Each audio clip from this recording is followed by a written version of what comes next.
हिंदी में यूपीएससी की तैयारी से संबंधित प्रोग्राम्स को देखने के लिए सब्सक्राइब करें स्टडी IQ हिंदी।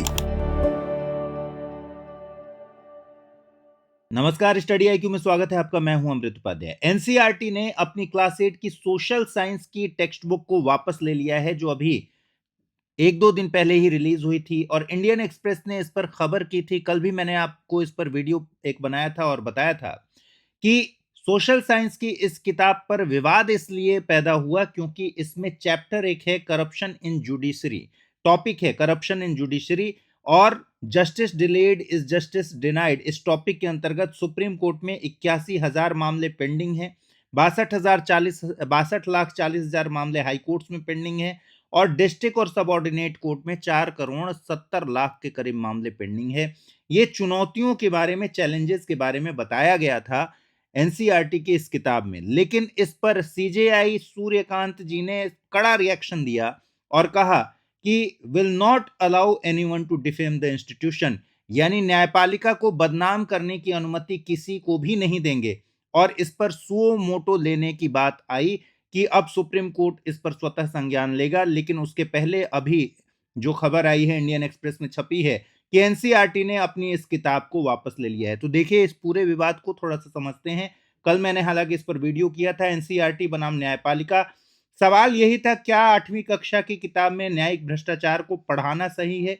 इसी विवाद पर यह पूरा मामला हमने कल देखा था।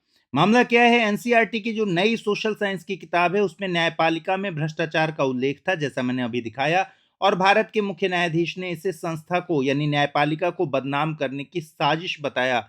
करीब करीब सुप्रीम कोर्ट ने इस पर अपने कड़ा संज्ञान लिया और बहस इसी बात पर है कि क्या स्कूली बच्चों को न्यायिक कमियों के बारे में बताया जाना चाहिए।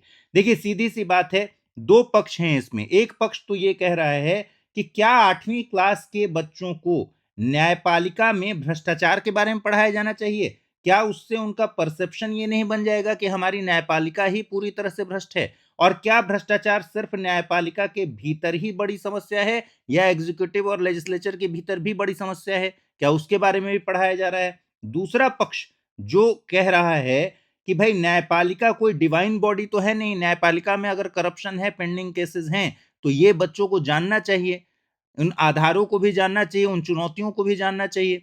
तो ये दो पक्ष हैं जो आपस में इस पर तकरार कर रहे हैं, लेकिन सीजेआई ने इस पर जब कड़ा रिएक्शन दिया तो एनसीईआरटी ने अब किताब को वापस ले लिया है। विवाद की जड़ मैंने कल भी आपको बताया था कि पाठ्य पुस्तक का अंश ही विवाद की जड़ है, जिसमें न्यायपालिका के विभिन्न स्तरों पर भ्रष्टाचार की बात की गई है, बड़ी संख्या में लंबित मामले और न्याय में देरी, और इन समस्याओं को एक चुनौती के तौर पर देखा गया है, समाधान की बात भी की गई है। तो इन्हें न्यायिक प्रणाली की चुनौतियों के रूप में सूचीबद्ध किया गया था। लेकिन सीजेआई ने, सूर्यकांत जी ने कहा कि मैं किसी को भी संस्था को बदनाम करने की अनुमति नहीं दूंगा, यानी न्यायपालिका के खिलाफ इस तरह की साजिश मैं बर्दाश्त नहीं करूंगा। सीधे सीधे एनसीईआरटी पर निशाना साधा। मुझे पता है इससे कैसे निपटना है। यह एक जानबूझकर और सोच समझकर किया गया उपाय प्रतीत होता है। सीधा आरोप ये एनसीईआरटी के ऊपर और एग्जीक्यूटिव के ऊपर, सरकार के ऊपर, ये सूर्यकांत जी की तरफ से लगाया गया।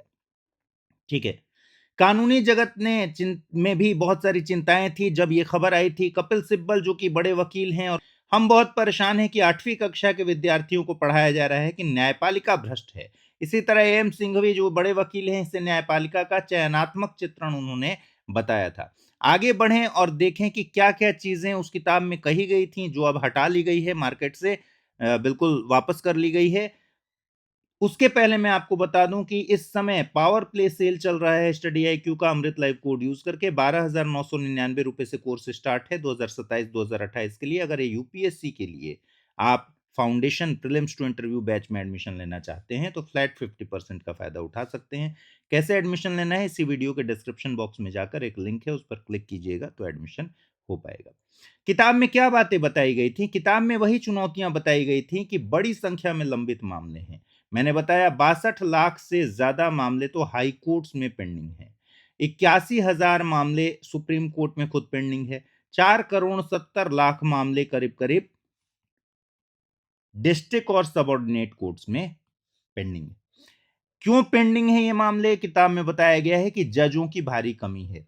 ठीक, जटिल कानूनी प्रक्रियाएं जिसकी वजह से ये बड़ी चुनौती है जिसकी वजह से पेंडिंग केसेस हैं। खराब बुनियादी ढांचा, ये भी एक समस्या बताई गई है। तो किताब इन कारणों को बैकलॉग का मेन रीजन बताता है। अब सवाल है, क्या किताब केवल आलोचना करती है या अकाउंटेबिलिटी की भी बात करती है? ये किताब कह रहा है, किताब के जो चैप्टर है इसमें जिक्र है कि जज एक कोड ऑफ कंडक्ट से बंधे होते हैं और ये कोड ऑफ कंडक्ट न सिर्फ अदालत के भीतर बल्कि अदालत के बाहर भी उनके व्यवहार को नियंत्रित करता है। न्यायपालिका के पास जवाबदेही बनाए रखने के लिए इंटरनल सिस्टम मौजूद है। शिकायत निवारण तंत्र का भी जिक्र किया गया है और कहा गया है कि सीपी ग्राम्स, जो कि एक पोर्टल है जिस पर पब्लिक अथॉरिटीज के खिलाफ लोग अपनी शिकायत दर्ज कराते हैं, इसमें सीपी ग्राम्स में 2017 से 2021 के बीच में यानी 5 साल के बीच में 1600 से ज्यादा मामले जजों के खिलाफ केसेस आए हैं। यानी जजों के खिलाफ शिकायतें दर्ज की गई हैं, जो कि एक गंभीर बात है और वास्तव में गंभीर बात है। ये विद्यार्थियों को क्यों पढ़ाया जा रहा है, किताब में क्यों डाला गया था? तो गरीबों और वंचितों के लिए ये एक्सेस टू जस्टिस की समस्या को और खराब कर सकता है भ्रष्टाचार, इसलिए पढ़ाया जा रहा था। लेकिन अब की स्थिति यह है कि एनसीईआरटी ने अब किताब वापस कर लिया है। अब देखना होगा कि एनसीईआरटी का स्टैंड क्या होता है। क्या इस चैप्टर को हटाया जाता है या इस चैप्टर के भीतर से टॉपिक्स को हटाया जाता है, या एनसीईआरटी क्या अपने स्टेटमेंट में जारी करता है। सुधार के प्रयास किस किस तरह से हो सकते हैं भाई? एक तो पारदर्शिता बढ़ाने की जरूरत बताई गई है किताब में। तकनीक, न्यायिक प्रणाली में आधुनिक तकनीक का उपयोग बढ़ाने की बात की गई है और भ्रष्टाचार के खिलाफ त्वरित एक्शन लेने की बात कही गई है। लेकिन मुख्य टकराव जो इस पूरे विवाद की जड़ में था, वो शिक्षाविदों का तर्क एक तरफ कि विद्यार्थियों को सच्चाई और चुनौतियों से अवगत कराना जरूरी है ताकि वे सुधार का हिस्सा बन सकें, और न्यायपालिका कोई डिवाइन बॉडी नहीं है कि उसके बारे में जो इंटरनल उसकी चुनौतियां हैं उसको बताया ना जाए, समझाया ना जाए। दूसरी तरफ न्यायपालिका के पक्ष से बात करने वाले लोग, जो बड़े वकील हैं, या फिर सीजेआई का जो अभी बयान आया था कि मैं एक तरीके से उन्होंने इसको साजिशी करार दिया था बदनाम करने की, तो उनका पक्ष क्या है? न्यायपालिका की तरफ से तर्क है कि संस्थान की गरिमा और जन विश्वास सर्वोपरि है और 8वीं कक्षा के बच्चे संदर्भ समझने के लिए बहुत छोटे हैं। उनको अगर अभी करप्शन आप समझाएंगे तो वो अभी से ही अपने दिमाग में ये बैठा लेंगे कि हमारी पूरी की पूरी न्यायपालिका का सिस्टम ही करप्ट है, जो कि बिल्कुल सरासर गलत बात है। आप पूरे सिस्टम को करप्ट परसेप्शन नहीं बना सकते हैं उसका, ये इसलिए ये तर्क दिया जा रहा है। अभी जो प्रश्न है वही कि क्या हमें अपनी आने वाली पीढ़ी को संस्थानों की पवित्रता के बारे में पढ़ाना चाहिए या उनकी वास्तविकता के बारे में बताना चाहिए? तो आप भी मुझे कमेंट में बताइएगा कि क्या एनसीईआरटी का ये स्टेप ठीक था? क्या एनसीईआरटी में जो चैप्टर में दिया गया था न्यायपालिका में भ्रष्टाचार को लेकर अवेयर करने की कोशिश की गई थी, ये कदम ठीक था? या आपको भी लगता है कि 8वीं कक्षा के बच्चों को ये पढ़ाने की कोई जरूरत नहीं थी कि न्यायपालिका के भीतर करप्शन है, और दूसरी बात कि करप्शन एग्जीक्यूटिव में है या नहीं है, क्या उसके बारे में पढ़ाया जा रहा है? लेजिस्लेचर में है या नहीं है, क्या उसके बारे में पढ़ाया जा रहा है? सिर्फ न्यायपालिका ही क्यों? तो आप भी अपने विचार जरूर कमेंट सेक्शन में दीजिएगा। फिलहाल इस वीडियो में इतना ही रखते हैं। आप मुझे फॉलो कर सकते हैं अमृत उपाध्याय 007 इंस्टा पर और अमृत उपाध्याय 007 टेलीग्राम पर। अगले वीडियो में मुलाकात होगी। ख्याल रखिए अपना, ठीक से पढ़ाई कीजिए। नमस्कार।